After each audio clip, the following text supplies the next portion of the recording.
Premier rapport sur la chronologie des attaques de Boko Haram dans le Difa est dressé par l'état-major des forces armées nigériennes. La télévision Labari s'est procuré le document. Vous en aurez un résumé au tout début de cette édition.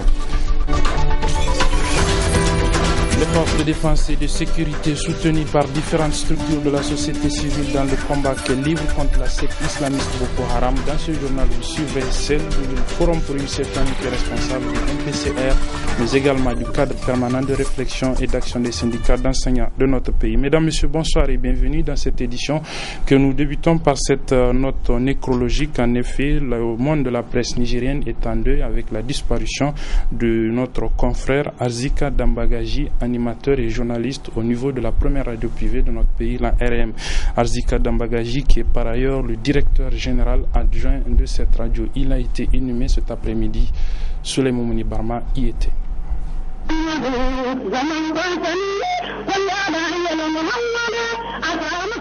De Dieu nous venons, à lui nous retournons. Arzika Dambagaji vient de remplir cette mission. Animateur radio de son vivant, grand metteur en scène des pièces théâtrales radiophoniques, directeur général adjoint de la radio RM, nous quitte très tôt. La disparition de cet illustre homme de médias, dévoué et passionné, laisse un grand vide dans l'esprit des milliers d'auditeurs et de ses proches.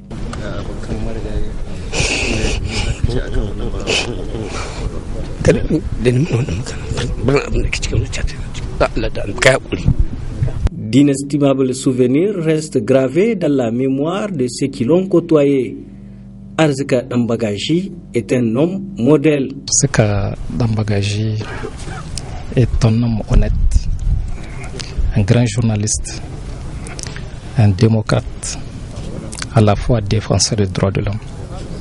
C'est pour vous dire que le Niger a fait une grande perte. Arzika est l'un des journalistes, l'un des rares journalistes qui prend tout son temps sur son lieu de travail. Je n'ai jamais vu un travailleur comme lui.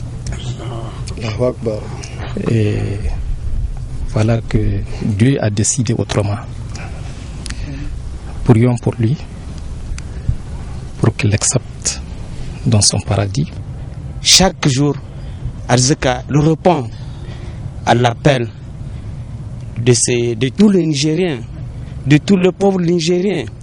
Quand même, grâce à Arzika, vraiment nous avons réussi une formation des acteurs de la société civile, une formation que on ne peut en aucun cas oublier Al-Hajj Arzika. Feu Arzika Dambagaji laisse derrière lui une veuve et 10 enfants. Que son âme repose en paix. Amen. Voilà, que son âme repose en paix au nom de la direction générale et de l'ensemble du personnel du groupe de presse radio et télévision Labari. Nous présentons à sa famille toutes nos condoléances. Le procès du différend qui oppose les deux ailes du MNSD Nassara pour la tenue du congrès du parti en novembre 2014, prévu aujourd'hui 11 février, a été reporté au 4 mars prochain. Un rappel, c'est le bureau politique dirigé par Seyni Oumarou qui a saisi les tribunaux sur la légalité du congrès parallèle organisé par Al-Badi, Abouba et autres. Après les attaques terroristes menées par la secte islamiste Boko Haram dans la région de Difa, l'état-major général des armées du Niger a dressé un premier bilan sur le rapport chronologique des événements survenus dans cette région du 6 au 10 février dernier. La radio et télévision Labari s'est procuré ce document. Voici son résumé avec Hassan Saleh Mustafa. Les premières attaques de Boko Haram dans la région de Difa ont commencé le vendredi 6 février à Bosso, aux environs de 9h30 quand les premiers coups de feu ont été entendus. Au même moment, dans la ville de Difa, des tirs de Boko Haram provenaient du sud. Des tirs d'obus de l'ennemi repoussés par les forces nationales, tuant ainsi plusieurs terroristes sur le territoire nigérien. Le samedi 7 février, des tirs sporadiques de mortiers ont été menés par Boko Haram depuis la frontière nigéro-nigériane sans faire de victimes. La journée du dimanche 8 février a été meurtrière à Difa où un obus qui a fini sa course dans un marché de poivrons a fait un mort et 6 blessés, tous des civils. Le même jour, aux environs de 23h, cette fois-ci amenés à 70 km à l'ouest de Difa. Les éléments de Boko Haram ont tenté d'enlever un ressortissant américain, mais sans succès, précise le rapport chronologique des événements survenus dans la région de Difa, dressé par l'état-major des armées nigériennes. La semaine passée, les habitants de la ville de Difa ont vécu un week-end de la peur et la terreur. Et cette semaine a aussi mal débuté à Difa. En effet, dans la seule journée du lundi 9 février, le dépôt de la SONIDEP situé à l'est de la ville a été attaqué aux environs de 2 h du matin sans faire de dégâts. Et 1 heure plus tard, 2 terroristes ont tenté d'attaquer la prison civile de Difa à 3 h du matin. Mais la prompte réaction des forces de défense et de sécurité a permis de neutraliser les 2 assaillants. Là, un élément de la garde nationale a perdu sa vie.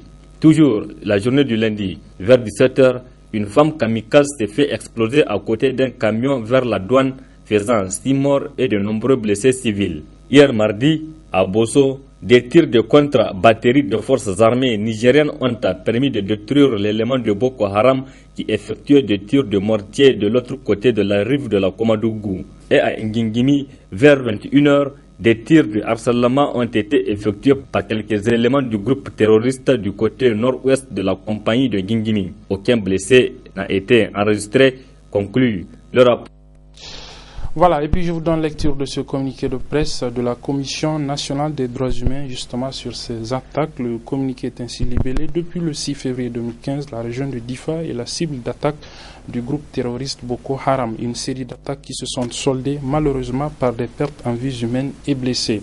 En cette douloureuse circonstance, la Commission nationale des droits humains présente ses condoléances les plus émues aux familles des disparus et à l'ensemble des forces de défense et de sécurité, ainsi que tout en souhaitant un prompt rétablissement aux blessés. Par la même occasion, la Commission réitère ses encouragements, son soutien indéfectible aux forces de défense et de sécurité et lance un appel vibrant à l'ensemble des couches socio-professionnelles afin de créer un large front autour de nos forces de défense et de sécurité pour défendre l'intégrité de notre pays et faire plutôt échec aux groupes terroristes. Par ailleurs, la Commission salue le vote unanime par les élus du peuple de la résolution autorisant l'envoi des troupes nigériennes en zone d'opération dans le cadre de la force mixte multinationale pour faire face à une guerre qui est imposée par des terroristes qui instrumentalisent l'islam, pourtant une religion de paix et de solidarité, de tolérance également. Au regard de la situation dramatique qui prévaut dans la région de Difa, causant le déplacement des populations, la Commission demande au gouvernement de créer toutes les conditions pour l'accueil de ces déplacés et lance un appel à la communauté internationale afin qu'elle apporte son soutien aux forces de défense et de sécurité nigériennes. Enfin, la Commission nationale des droits humains appelle l'ensemble des Nigériens à la solidarité et à plus de vigilance en tout lieu et en tout temps pour vaincre l'ennemi commun. Pour la Commission, son président, le professeur Khalid Ikri. Justement, dans le cadre du combat que les forces armées nigériennes, les forces de défense et de sécurité d'une manière générale livrent à ces terroristes du groupe Boko Haram et suite justement aux attaques dans la région de Difa, plusieurs structures de la société civile se sont prononcées ce matin pour leur apporter un soutien. Je propose d'abord de suivre le résumé de celle faite par le mouvement pour la promotion d'une citoyenneté responsable, le MPCR. C'est avec nos reporters Aboubakar Souley et Souley Moumouni Barma.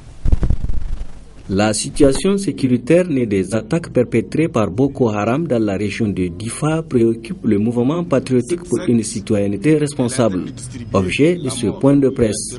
Tout en déplorant cette situation qui a conduit le gouvernement à décréter l'état d'urgence dans la zone est du pays, le MPCR salue l'envoi de nos troupes aux côtés des troupes du Cameroun, du Tchad et du Bénin. À ce niveau, le MPCR encourage les différents chefs d'État de la sous-région et apporte son soutien au FDS. Nous profitons pour déplorer ces événements inédits de notre pays parce que notre pays ne les connaît pas, qui ont pour conséquence des centaines de morts, des centaines de blessés et des milliers de déplacés aujourd'hui et un dysfonctionnement au niveau des services publics de la région de Difa, tout secteur confondu. Également, nous tenons à encourager nos différents chefs d'État et de gouvernement de leur combat implacable contre le terrorisme sous toutes ses formes partout où il sévit. Nous avons profité également de ce point de presse pour apporter notre soutien sans faille derrière nos forces de défense et de sécurité qui se déploient au quotidien pour sécuriser nos pays et sécuriser la population avec patriotisme et don de soi. Et également, pour que cela soit, nous avons rappelé au gouvernement qu'il doit nécessairement doter ses forces de défense et de sécurité des moyens conséquents à la hauteur des armements que l'ennemi dispose, pour qu'il ait au moins neutralité sur le terrain. Dans la recherche des solutions à cette situation de sécurité, le MPCR attire l'attention des autorités sur les préoccupations de la jeunesse de la région de Difa. Ces jeunes doivent être occupés par tous les moyens. En les maintenant dans une situation de désœuvrement, cela risquerait de créer des potentiels candidats à cette aventure.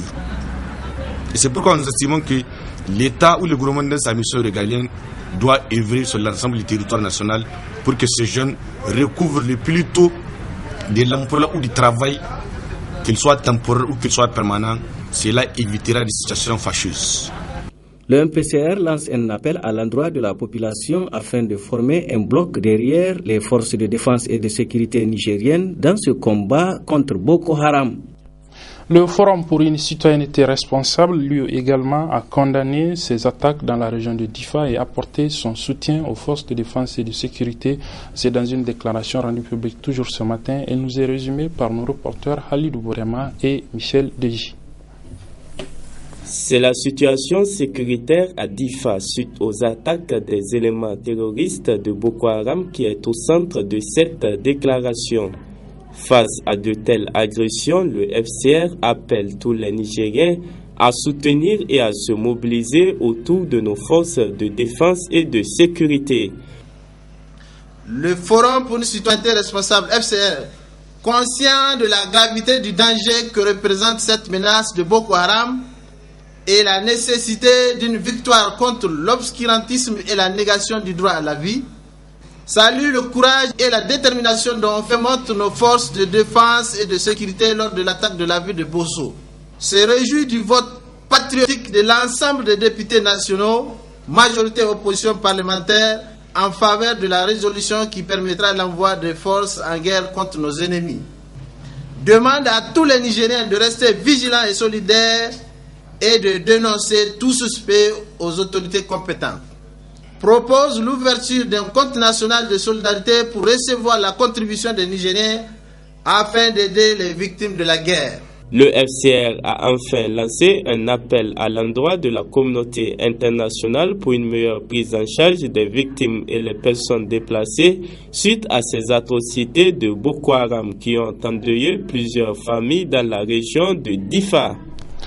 Les événements de Difa et leurs conséquences étaient également au centre d'une déclaration ce matin du cadre permanent de réflexion et d'action des syndicats de l'enseignement du Niger, le CEPRAS qui a mis également l'occasion en profit pour revenir sur les principales revendications qu'elle a posées au niveau du gouvernement. Le résumé avec Mamoudou Saleh et Chebou Guissou. Comme les autres organisations de masse, le cadre permanent de réflexion et d'action des syndicats de l'enseignement n'est pas resté indifférent face à la regrettable situation créée par Boko Haram dans la région de Difa. Le CEPRAS a une pensée particulière aux enseignants, aux élèves et leurs parents de la région auxquels il marque sa solidarité. Depuis quelques jours, le Niger est rentré en guerre avec les différentes attaques des terroristes dans le sud-est du pays, précisément à Bosso et à Difa. La coordination nationale du CEPRAS relève la brusque montée de la violence dans la région de Difa suite aux attaques de la secte Boko Haram. Cette insécurité grandissante est à l'origine de la fermeture des établissements scolaires et d'autres services publics. Exprime toute sa solidarité à l'ensemble des enseignantes et enseignants de la région de Difa, aux élèves et à leurs parents, soumis à l'injustice et à la loi des forces obscurantistes. Demande à la communauté nationale de rester solidaire et unie autour de nos forces de défense et de sécurité afin de défendre l'intégrité de notre territoire. Le CEPRAS a par la suite évoqué le mauvais traitement réservé à ces revendications par les autorités. La coordination nationale du CEPRAS dénonce la mauvaise foi et le parti pris des ministres en charge de l'éducation dans le cadre du partenariat. En effet, comment comprendre qu'un gouvernement responsable négocie avec le CEPRAS jusqu'à la fin du processus et qu'au moment de conclure un accord fait volte-face? La coordination nationale du CEPRAS lance un appel pressant à plus de vigilance et de mobilisation à l'ensemble des enseignantes et enseignants du Niger pour imposer au gouvernement le respect des engagements pris. Enfin, dans un sursaut patriotique et pour des raisons évidentes de sécurité, la coordination nationale du CEPRAS, tout en maintenant le mot d'ordre de grève de 48 heures, les jeudis 12 et vendredi 13 février 2015, annule les séances de prière collective. Le CEPRAS est plus que jamais déterminé à aboutir à la satisfaction de ses revendications, raison pour laquelle il a lancé un appel pressant à ses militants pour plus de vigilance et de mobilisation pour amener le gouvernement à respecter ses engagements. En rapport toujours à cette situation sécuritaire dans la région de Difa, vous le savez peut-être déjà, hier en Conseil des ministres, il a été décrété l'état d'urgence dans la région de Difa pour 15 jours à partir d'aujourd'hui. Alors que signifie l'état d'urgence et quel sens faut-il lui donner? C'est à cette question que tente de répondre un juriste. Il s'agit de M. Soumela Dambouzou que nos reporters ont interrogé ce matin. C'est un accroissement du pouvoir de police et dans le souci de ramener l'ordre, la tranquillité, la sécurité au niveau de la région de Difa. Et au cours de cette phase-là, permission et autorisation est donnée aux autorités militaires, paramilitaires, donc d'exercer, si nécessité y est, des perquisitions, des contrôles, des interdictions, des autorisations, etc. Toujours le souci est de ramener la paix et la tranquillité. Sauvegarder l'ordre, le fonctionnement des institutions de l'État au niveau de cette région-là.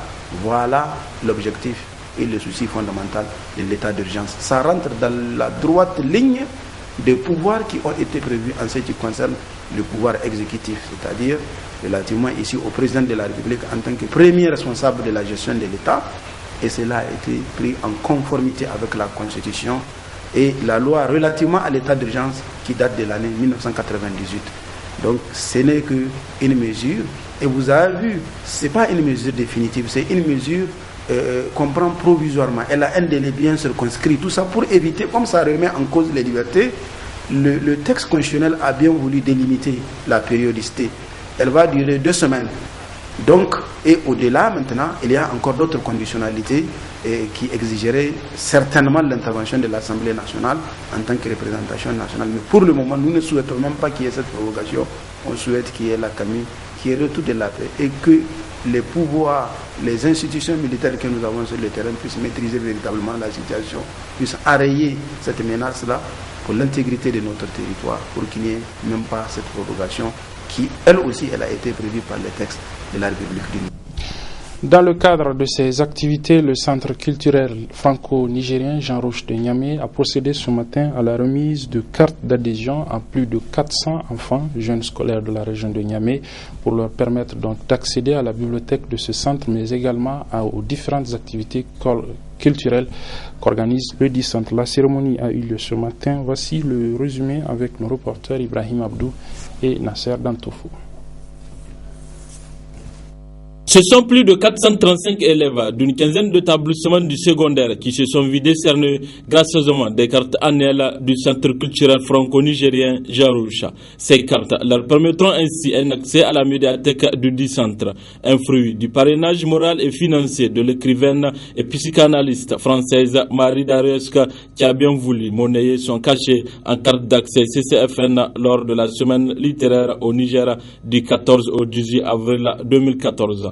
Nous procédons donc ce matin à la clôture d'un long travail de plusieurs mois qu'on a appelé Marie Darieusque, marraine de la lecture au Niger. L'idée était un peu d'offrir à des jeunes garçons et filles, collégiens et lycéens, un peu en retrait ou en difficulté d'accès à la culture, d'offrir une carte gracieuse pour cette année 2015. Des cartes d'accès qui contribueront sans nul doute à la formation de ces bénéficiaires. Offrir des cartes de bibliothèque à des élèves, c'est leur offrir la possibilité de pouvoir compléter les cours théoriques et magistraux qui sont donnés en classe.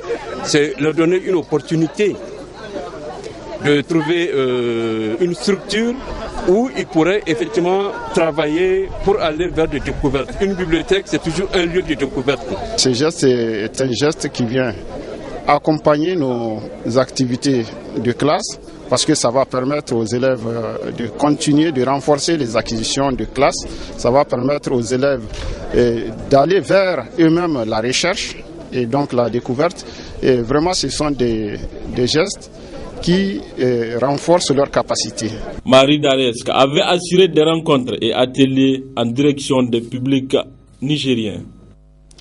Du sport football, la CAN des moins de 17 ans, vous le savez, ce sera dans notre pays ici à Niamey à partir du dimanche prochain. Hier, l'équipe nationale du Niger, le MENA donc des moins de 17 ans, a joué un match amical contre l'Afrique du Sud, un pays qui participe également à cette compétition, un match qui s'est soldé sur le score d'1-0 en faveur des Sud-Africains. Voici le résumé de ce match avec notre reporter sportif Ibrahim Abdou Tikiri.